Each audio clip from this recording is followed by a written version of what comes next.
Hello everyone. My name is Elise. Welcome to my channel. I hope you're all doing so good today. We are kicking off the start of a new vlog, and this vlog we're going to be featuring books that I have purchased in 2025. So the reason why this vlog idea came about is over the past couple of months, I've been starting to think about, this might sound crazy to some people, starting to think about my reading goals for 2026 that I want to have. And really that's because my reading has shifted in some ways that I have been wanting my reading to shift. And there'll be lots more of that explored in my end of year goals and stats wrap up. But essentially some goals that I've been working on for the last several years have finally been starting to pay off.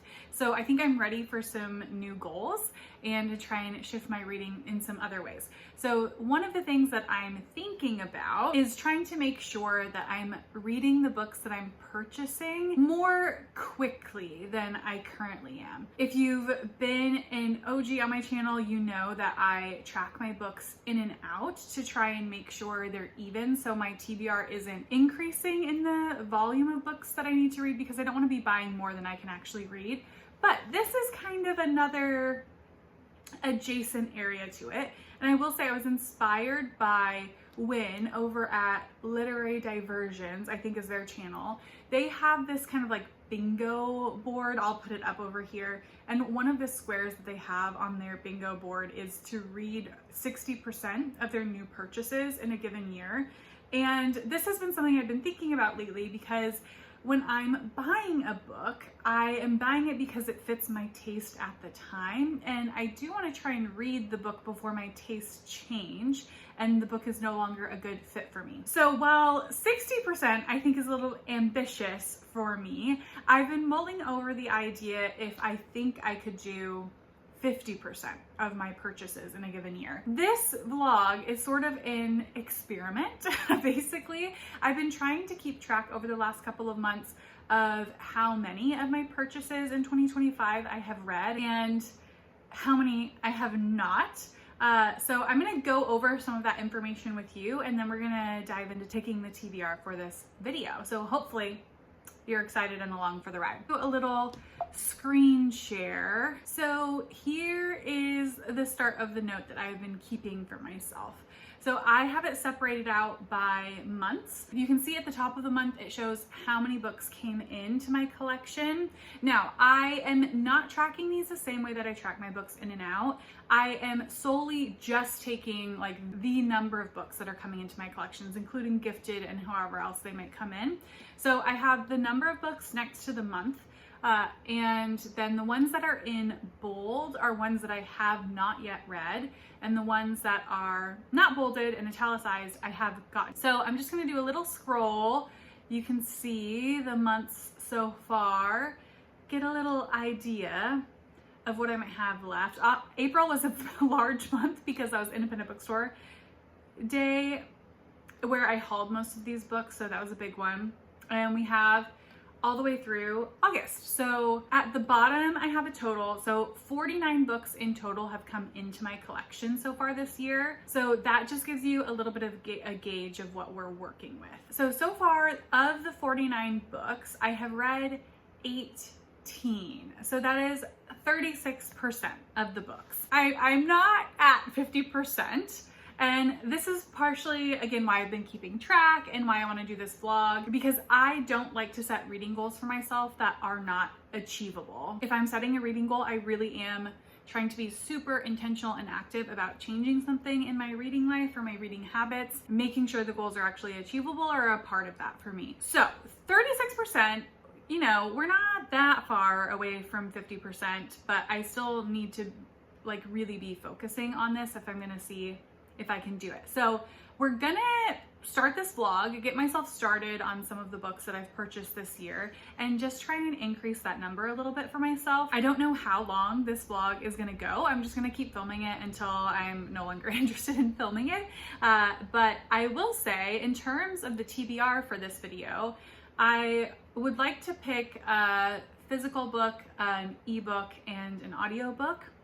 because I tend to have all of those going at the same time. So that will factor into what I'm picking here, because certain books I have to read physically. There's not an ebook or an audiobook even available for them. And then like vice versa, some of the books have like really, really tiny print. And so I would prefer to read them as an audiobook or an ebook if they're available. So let's go ahead and I'm just gonna give you my initial thoughts. So for the physical read, there are 3 books that really come to mind that I know I have to read physically and I really want to get to. The first one is Sift by Alissa Hattman. That one I hauled in May. The next one is Astrea by Kate Krumink. I think that's how you pronounce her name. That one I hauled in January.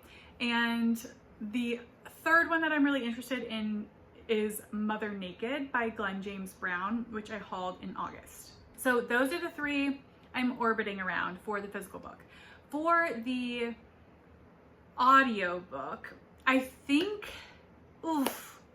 maybe I have that one picked out, but the ones I'm most interested in are The Parisian by Isabella Hamid, but that book is very, very large. So if I start that one for this vlog, I imagine I'm not gonna finish it in here, which is okay. At least for me, that's okay. Hopefully for you, it's okay. Also really interested in She's Always Hungry by Eliza Clark. That's her latest short story collection. And then lastly, I have Your Utopia by Bora Chung, translated by Anton, on my library app already. So I'm thinking that might be the one that I pick because I already have it available on audiobook and I don't even need to check the other ones.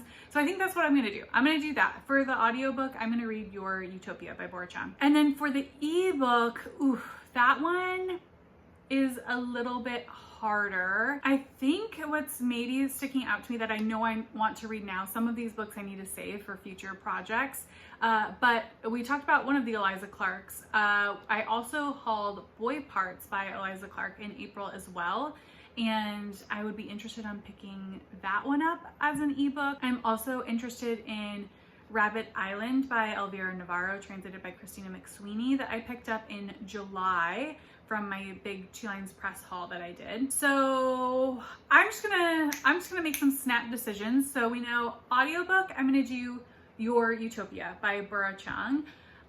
For my physical, I'm gonna do Sift by Alissa Hattman. I've been really, really excited about that since I purchased it, so I wanna get to it. And then for my ebook, I think I'm gonna go Boy Parts by Eliza Clark. So those are the 3 that I'm gonna pick up first. And again, we'll see how long this vlog goes. We'll see if I pick up other things, but we'll start there and see if I can get this read percentage up for my 2025 purchases. So come along for the ride. All right, everyone, we are back to start this reading vlog in earnest. It is Sunday, and this is when I'm really gonna be like actually starting to get into the books that I picked to put on the TBR. So firstly, we have Sift. This is the only one that I've actually started yet, and I'm 21 pages in, and this book is like almost exactly 100 pages, I think. Let me just double check. Yeah, it's just over 100 pages, a decent amount of the way through already. And I am loving this, loving it so far. Even though I'm only 20 pages in, I read it into like 10-page chunks. And I think I'm gonna keep doing that, reading like 10 pages at a time, because the writing is so beautiful and lyrical. There's so much left out of the page, and it's really interesting to try and piece through like why she's leaving certain things out, like what it brings to the book to leave things so vague. So really thoroughly enjoying it, and I'm going to take my time with this one. Let me tell you a little bit more about what this is about. I think I gave you a brief synopsis, but this is Sift by Alissa Hattman, and it's published by The Third Thing. Yes, The Third Thing. It is my first book by that publisher, so I'm really excited for that reason. But this is following 2 women in, again, a very vague post-apocalyptic time where the air is not safe. There's really limited access to resources like water and food. And we follow these 2 women who are in a car. They're known as the driver and the passenger. And the character that we're getting the point of view of, because so far we've only gotten the point of view of one, is kind of narrating back her experience to her mother, who is dead. you know, that like a first page that her mother has passed away and she's sort of like mentally diarizing, is that a word? She's like keeping a mental diary to her mother. The thing that this is really reminding me of is, whoa, what is that book called? Everybody's reading it. I Who Have Never Known Men by Jacqueline Hartman. I can't remember the translator of that book. I will put it down below. But I thought that book was good. I didn't love it as much as everybody else seems to love it. I think this is better. This is much more for me, and they're very similar. So if you really like that book, I would recommend picking up this one. It's in a similar vein. And also, if you felt like that book was a little bit lackluster compared to what the hype is, try this one and see if you like it more. Woo, so good so far. So I have already made a little book dart on one of the quotes that I really liked. So I'm going to read this passage to you. It's the end of one of the paragraphs. It says, "I did not care for you as I should have because I did not know how, and I did not take the time to learn what caring for you meant. And what I mean to say now, in the silent smoke-filled car with this grieving person next to me, sleeping, is that I am sorry for every casual or not so casual way I have harmed you." And it's so touching and so heartfelt. It is fairly like straightforward writing, but like, God, that cut me in like multiple ways, especially that last line of like the casual and not so casual ways that we hurt and harm each other. It's so true, and I'm loving it. So this is Sift so far. I'm definitely gonna read probably a couple more like 10-page chunks today and really digest it, sit with it a while. So I'll give you some more reviews on this as we continue on. The other thing that I'm probably going to end up starting today is Your Utopia. I was reaching for my phone. I'm filming on my phone. Your Utopia by Bora, Chung, translated by Anton. That one I am going to listen to on audiobook. I am in this so familiar place of I have so much stuff to do today. I have way more things to do today than I can actually get done, but I'm just gonna try and get as much done as possible. So I am gonna be headed out and running some errands because I have the car today. If you don't know, me and my husband, we have one car between us, and really it's his car. He uses the car way more often. I mostly take public transportation, but when I have the car, I get some errands done that it's much easier to do with a vehicle. So I'm going to be donating a bunch of clothing that I have gone through and I'm getting rid of, passing along to hopefully a happy second home. And I'm also going to be going to the grocery store to get a fairly big shop. Sometimes I will take my groceries on the bus, but when I'm doing a really big haul, it's very inconvenient to have a bunch of grocery bags on the bus, and it's very heavy. So I'm excited to get to do those things. So I'm going to be, all that to say, that I'm going to be listening to the audiobook while I'm out running errands. So I will let you know what I'm thinking of that once I've read a little bit. So come along with me. Let's read some of these books and make a little bit of a dent in the books that I've bought this year that I have not read. Let's go.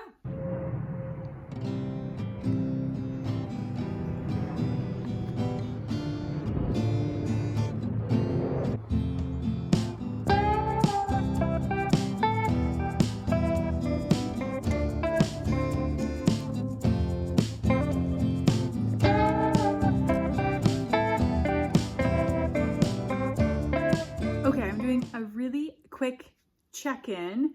I have finally made it back home. I have, in fact, not done everything that I intended to do, but I do have a brief reading update. I have not had a chance to sit down and read any more of, what is it? Sift.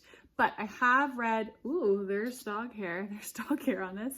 I have read the first story in Your Utopia. And I did not like the first story.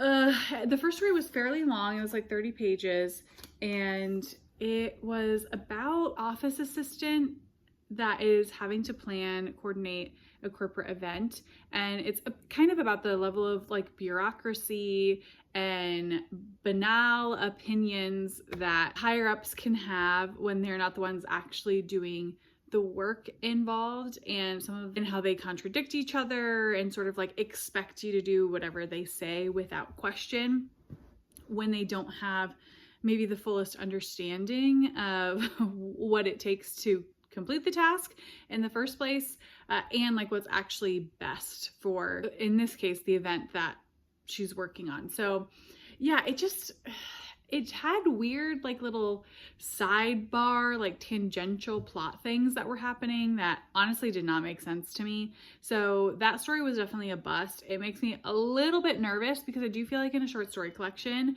your first story should be a banger. Like you should be starting off with one of the best, if not the best story in the collection. And I did not like that one. So I'm still gonna try at least one more story, if not multiple. If I am not liking the next two, then I will DNF it, but we're still gonna give it a shot. So wanted to update you on that story as well. And then I thought it might be fun as a little bit of B-roll footage, really fun for me to fulfill a, lifelong dream of showing you a grocery haul, which was the first thing that I ever watched on YouTube. I was never a YouTube watcher, and then the pandemic happened and I started watching YouTube. The first thing I ever started watching was Trader Joe's hauls. And I love Trader Joe's. I am a self-proclaimed Trader Joe's hoe. I ride hard for Trader Joe's, but I don't go very frequently anymore. I did go today because I had the car. So I'm just gonna show you the fun, like seasonal new bits, rather than like all my groceries, because that would just be boring. At least I think it would be boring. So let me take you over to my pantry and I'll show you the fun new seasonal bits that I got. All right, you're propped up on my fridge. So hopefully this is a good enough angle for me to show you. First things first, new item I was very excited to get, and that is the furikake snack mix. I love furikake seasoning, and they've come out with a number of these like little snack mixes. I'm so excited. I got two because I'm going to take one over to a friend's, and then the other one will be for Kenny and I to snack on. So that's first new item, very excited. I also got the new flavor of potato chip. This is rosemary sea salt potato chip. They look like the really thin ones. Ugh, can't wait. I love a chip. We have maybe three more things. Next up, we got the seasonal. Now, this is not really for me. This is the seasonal chocolate collection. They're just like super cute. Oh, there's so much glare. Can you see them? Super cute. I'll probably take this to someone's house as well. I like having stuff like this on hand that I can just like easily take somewhere if I'm going someplace for meeting up with friends for like a casual chat. So this will definitely be one of those because I'm not the biggest chocolate person. I am much more of a like fruity dessert lover than a chocolate dessert lover. And that goes into the next item because I love gummies. I love gummies so much. I am a gummy girl. I would so much rather have that. And there is a new gummy collection at Trader Joe's. Trader Joe's has a lot of them, but there is this new one where it's basically just like a full shit show of stuff, like a smorgasbord of different gummies that I think might be like all in other gummy collections that they do. I can see it's supposed to be like a Haribo collection. I can see like a cola one. They have like an egg one, which is another one that they do. So I'm so excited for this. I'm so excited for this. I am going to take this to one of my friends that I do my weekly game night with because they are also very into Trader Joe's snacks, and we always try a bunch of new stuff every Friday when I go over to their house to have dinner and play games. But they're normally the ones contributing all the Trader Joe's snacks because I go so little. So I'm very excited. I'm going to bring these next time. Very excited to have something to contribute and to share the fun gummy love with people. So these, and then is there anything else? Okay, I think there's one other thing. This is again going to be something that I take probably to hang out with someone, but these are the pumpkin spice teeny tiny pretzels. They do a lot of these teeny tiny pretzels. Packaging so cute. I'm sure these will get eaten, and they're easy for me to take on public transportation when they're sealed like this. So if I'm taking the light rail to a friend's house or the bus, like I can just pop this in my bag and it's not going to do anything weird. So got those for that as well. So those are some of the fun bits that I got at Trader Joe's. I hope you enjoyed. I am about to head out. I need to head out in like 20 minutes, dear Lord, to a friend's house that I'm going over to for dinner. So I'm probably not going to get any reading done in the meantime. I'm probably going to take my dog out on another quick walk. Big, are you ready to go out for a walk, or are you just resting in bed? Okay, walk? You want to go on a walk? Okay, maybe not. We're about to start filming some videos, so here's the book stacks that we have set up for me to film. And we're going to be using the backdrop that I normally use, which is the bookcases. I'm here to give you an update. It has been a few days, and that is because I am back on my old bullshit of burning the candle at both ends. And I've been super busy. So I'm gonna have an intervention with myself a little bit later, but I do have some reading updates to tell you about, and then some exciting bookish news for later today. So first thing is your Utopia. Let me get my thoughts in order. So I have read some more of this. Last I updated you, I just read the first story and I wasn't really enjoying it. So right now I'm just over halfway. I'm on page 119. You can see my bookmark there. And I think I'm on the 4th or 5th story. But the second and third stories I liked much more than the first. So I have continued on reading. I'm just checking to see if I'm actually on the 5th one or not. I'm on the 4th. Okay, yeah. So second and third story I liked a decent amount.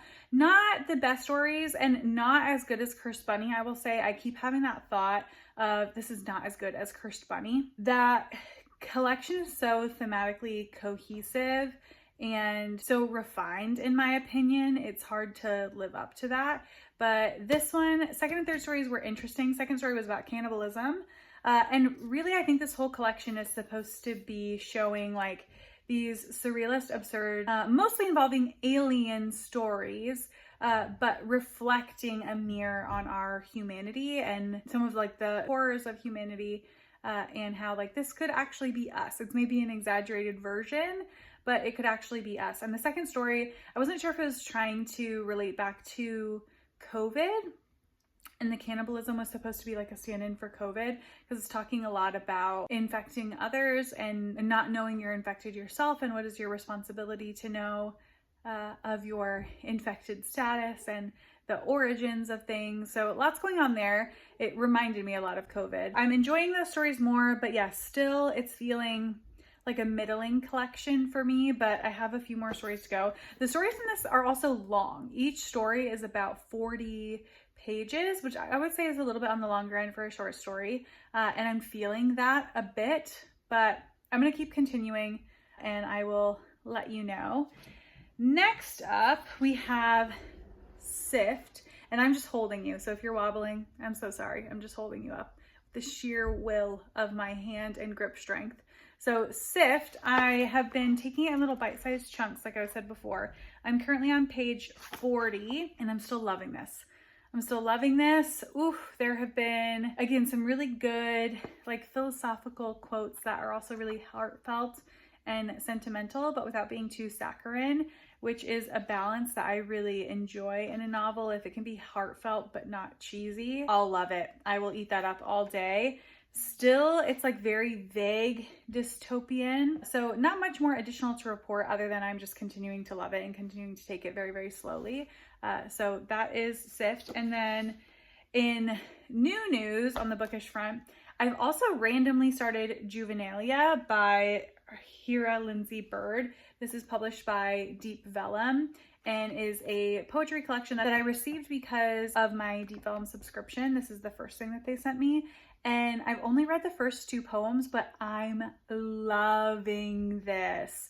The first poem was so funny, relatable, dramatic, and I really enjoyed it. The letter that this came with from the Deep Vellum subscription did say, and I think it's really true, that this is perfect for people who love poetry and perfect for people who, quote, just don't get it. And I agree. I think this has a little bit of something in it for everyone. Again, even if you don't maybe connect with some of the details of the poetry, I think some of the one-liners are really, really funny and really good and really poignant. So yeah, really enjoying this, even though I'm only 2 poems in. So I've started that just randomly. I tend to do that with poetry. I just start picking it up randomly and go with it. And then in terms of the ebook front, I'm cognizant that I have not told you what I'm going to be reading yet. I initially said I was going to be reading Boy Parts, but I have been finishing up God Shot on my e-reader by Chelsea Beaker, published by Catapult. So I've just been sort of waiting to finish that so I could pick up a book that I've purchased this year on my e-reader.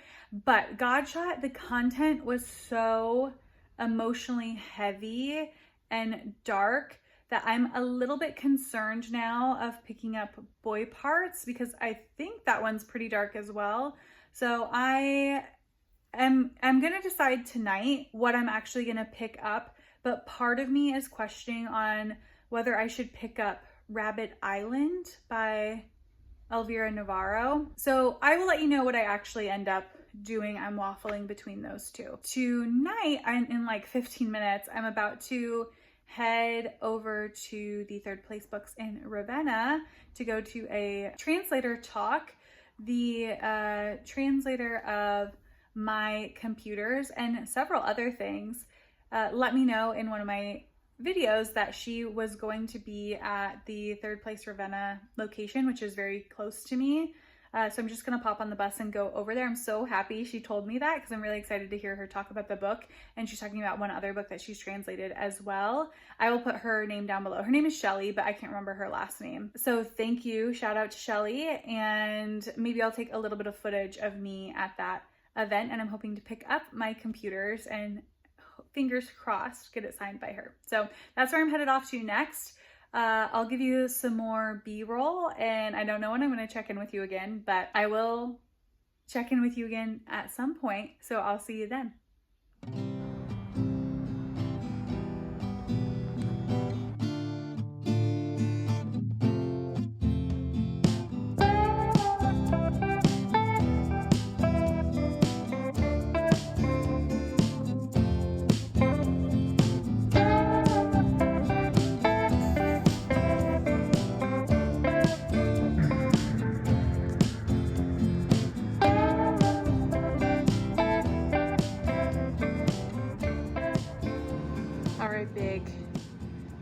To go to the groomers. We're getting the before photo. Yeah, let them see the before. Here's the lovely before, and we'll see him after. Okay, finished product. What a beautiful boy. So gorgeous. Excellent. Excellent.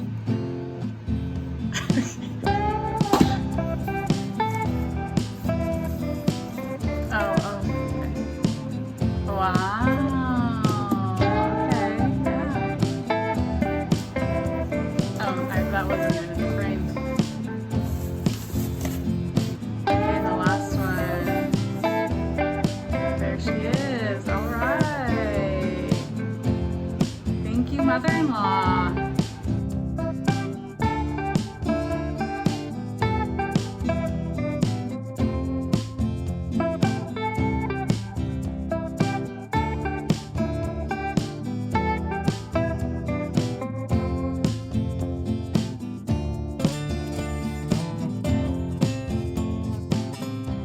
Hello everyone. I'm here to do an update. It is again a few days later, and I'm having to bend over in a weird angle because my tripod is broken, so we're just gonna roll with it.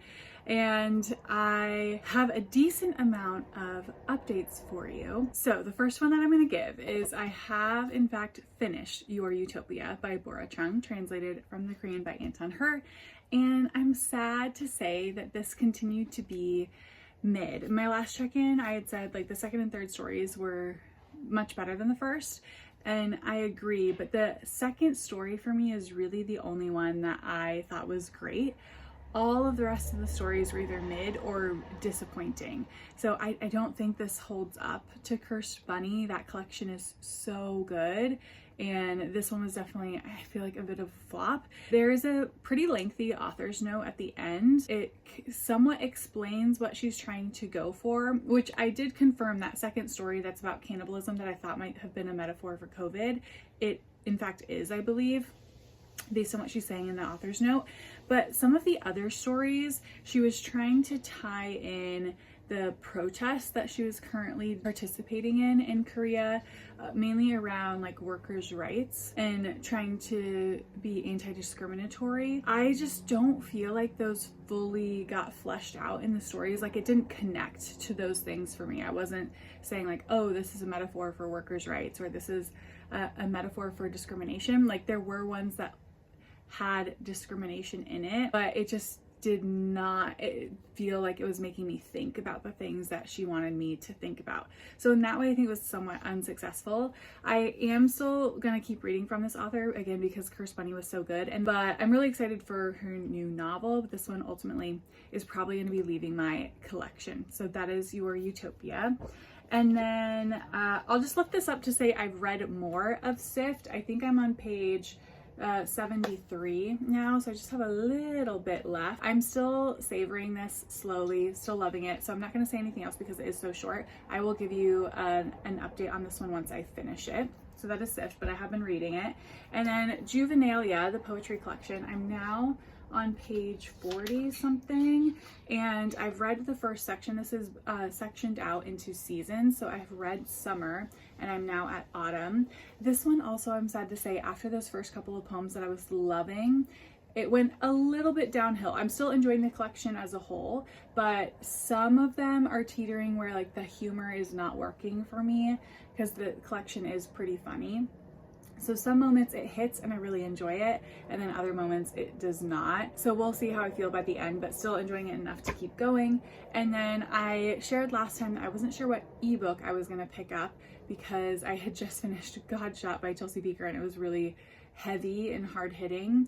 So I tested out Boy Parts to see if it was going to be a good fit for me, and I've been enjoying it. So I have been reading Boy Parts. I'm now on page 111, and it hasn't so far been the home run hit I think it's been for other people. I picked this up because I adored Penance last year. Truly a favorite book of all time.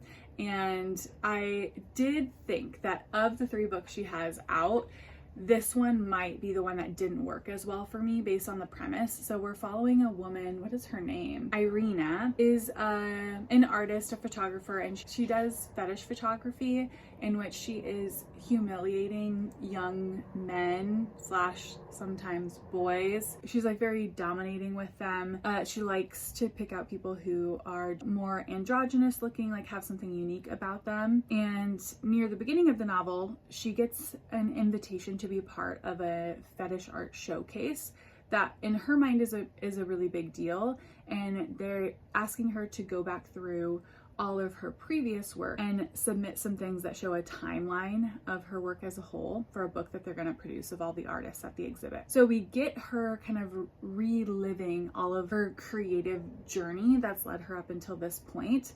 And then also we're getting this current day timeline of her abusing drugs and having friendships that aren't really friendships. She's very self-centered and narcissistic. She does horrible things and finds reasons to justify them in her mind, but yet people cling on to her. At least in her mind, people want to be around her because she is extremely beautiful, and she uses her conventional beauty as a weapon in many ways. So that's what I'm getting so far. Again, I'm enjoying it. I'm not absolutely loving it, but I am enjoying it so far. And I think depending on how this progresses forward, I could like it even more. That is my update on Boy Parts, and I am in fact reading it. So I'll keep reading and let you know how things go over time. Now that I've finished your Utopia on audio, I'm not going to be picking any more audiobooks up for this vlog because I have things that I have to read for other projects, and I have some library holds that I need to get to before they go away. So the rest of this vlog is going to be reading either physically or via ebook. And we have another busy day today, so it might be a couple more days before I check in again. We'll just have to see. But so far I'm still enjoying filming, so we're gonna keep the vlog going, and I will see you all next time.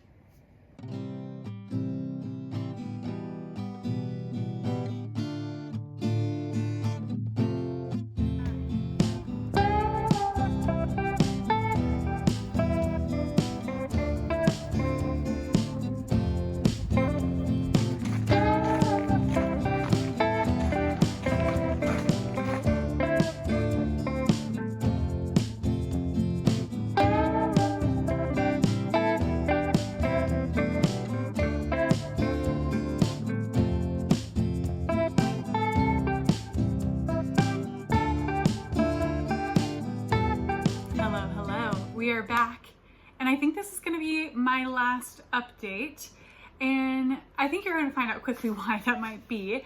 But basically, I've finished 2 other books, and I'm just feeling like it's time to be done with this vlog, so I'm going to end it here. But let me tell you about what I've read since. So the first book that I finished this last night actually, and that is Boy Parts by Eliza Clark. This is the one that's published by Harper Perennial. Ooh, this book.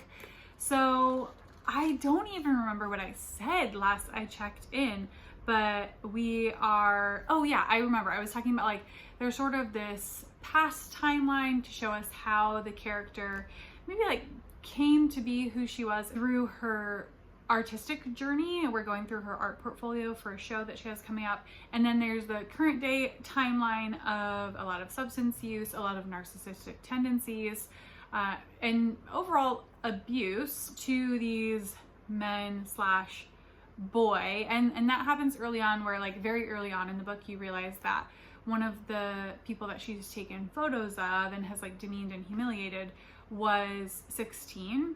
And she says like he had an ID and she scanned it, but it was a fake ID. It was an ID for his older brother. So yeah, it's not good. It's not good. This book is really hard to read. I know I was questioning picking it up off of the back of another really hard to read book. This one wasn't quite as hard as the last one, but still like you're so bogged down in this head that you do not want to be in. She is so delusional and selfish and mean-spirited, and like I talked about earlier, uses her conventional beauty as a weapon. She's talking about how masculinity as it stands, like specifically toxic masculinity, has created an environment where her type of abuse can thrive, because she is humiliating men and they don't want to admit that they've been humiliated, so they let her get away with things. And she keeps like pushing the boundaries further and further, almost questioning like, when is someone gonna stop me from doing all this crazy shit? But they don't. They're so like hidden behind shame that they can't express their feelings or express that they have been abused, and it's horrific to read. It is really horrific to read. And I think the like gender reversal of this is really interesting, because it is also like playing on that toxic masculinity, but also the ways in which men are underestimating her because she is a woman and can't fathom that a woman could be this cruel. So there's like a very interesting conversation happening with gender in this book. And then I think it's also like confronting that yes, women can be abusive and men can be victimized, and how do we as a society fail to really like step in when it comes to our awareness of that, and still the other way around as well. Like we just don't really have good systems and language and culture around intimate partner violence, domestic abuse, and this book is like really like digging into those wounds and tearing them open. The other thing that I do want to mention in this, that is another trigger warning for it, but the book is also like heavily talking about an eating disorder that the main character has. Again, like she needs to be conventionally beautiful in order to assert dominance over these men and over her friends and whoever else it might be, over her parents. So she feels a ton of pressure to keep herself very, very thin. And that's kind of like a subplot that's going on in the book. But I thought this book was very well crafted. Horrible to read, but very well crafted, and I can see why so many people enjoyed it. For me, this isn't going to be a best book of the year. I definitely like Penance better than this book, but I think this shows how talented Eliza Clark is as a writer, especially this being her debut. And yeah, happy I've read it, happy it's over. I don't have to read it again. So that is Boy Parts. And then I also finished today Sift. Ooh, I love this. I continued to love this to the very end. The ending solidified the love for me. I did save another quote to share with you all, just again to show like the writing, some of what the book is trying to tackle. So this passage is talking about art and artists in the midst of the climate crisis. And it says, "I know the world is bruised and bleeding, and though it is important not to ignore its pain, it is also critical to refuse to succumb to its malevolence. Like failure, chaos contains information that can lead to knowledge, even wisdom." And I loved that passage. I think it's so timely for where we are in the US right now and in lots of other parts of the world. This book, I believe, was published in 2023. This is another one of those books that I've read lately that's talking about this like dissonance of like, how do we keep going about our lives when there are these like really chaotic, destructive, horrific things happening all around us? And that really like the only option in my mind is we have to keep fighting for change. We have to keep trying. That's the only way to keep our humanity, is to keep trying. So yeah, I loved how lyrically it put that point in here. What I'll say at the end that I maybe haven't said before is this book is trying to talk about grief in the midst of climate change and grief as a direct result of climate change. So what happens when you lose a loved one because of a climate disaster? And our main character, in a very ethereal way, not a very direct way, is processing through the grief of losing her mother and other people in her life due to climate change and war. And it's such an inventive, experimental way to do that. And I just can't say enough about this book. I do think it will be one of my favorite books of the year. It's so special and so unique. If you're interested in some of the themes of this book and you like something that feels like more vague, like you're really thinking through what's not on the page and why it might not be there, then I think you could love this book. So I would highly recommend Sift. And yeah, I'll just give the last update is that I have not gone any further in Juvenilia. I've still only finished the first section and I am at autumn. I'm going to continue to read this, but I just tend to read poetry more slowly. I like to savor the poems. So I'll keep making my way through this. But if we have a little bit of a roundup of my percentage of the books I've bought so far this year, I am now sitting at 42%. So I think that's not too shabby. I am counting Juvenilia. Oh no, I'm not counting Juvenilia in that 42%. So I think if I were to count this, I'd be at like 44, I believe. So not too shabby, definitely closer to 50%. And I do think I'm liking how this could potentially provide another layer of intention around my buying for the year. So I'm glad that I did this little experiment, caught up with some of the books that I've purchased, and thank you for coming along for the ride. So I will show you all of the books that we have read or are still reading. Here they are. So we had first one finished, Your Utopia, kind of a bust for me. Then we finished Boy Parts, hard but well crafted. And then we had Sift, which was just a beauty balm for my soul, and I appreciated it so much. And then Juvenilia, which has been a funny, good time for poetry. So those are the books.